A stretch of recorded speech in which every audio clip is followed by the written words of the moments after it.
Biological products are very sensitive to their environment.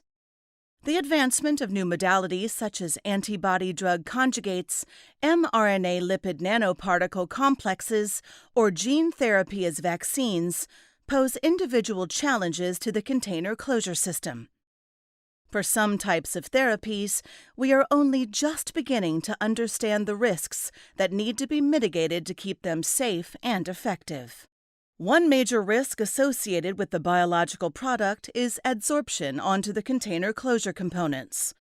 Another risk is migration of chemical entities into the final formulation, also known as leachables. These risks could impact patient safety and product efficacy. One of the direct contact materials is the rubber closure. That is an elastomeric material with cross-linked polymer chains.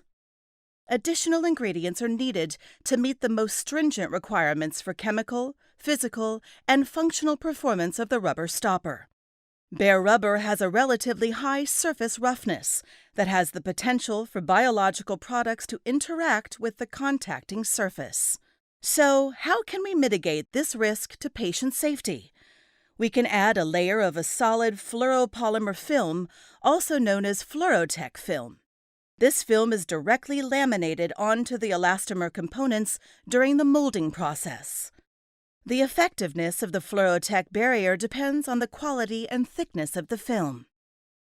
A consistent film coverage at the elastomer contact surface eliminates the need for additional siliconization or sprayed-on coatings.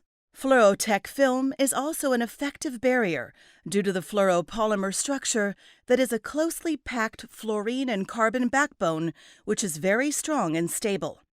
This effectively delays, diminishes, or even blocks chemical migration. The Flurotec film product contact area has a very smooth surface, which supports a reduction in adsorption.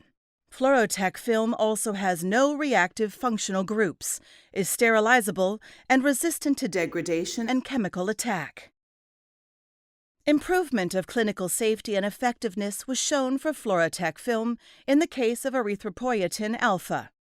An increasing number of patients with chronic kidney disease were showing an immunogenicity response upon subcutaneous injection with a pre-filled syringe. Several factors were hypothesized to contribute, amongst them leachates from the rubber, as no protective Flurotec film was used. Following these events, various product and handling changes took place.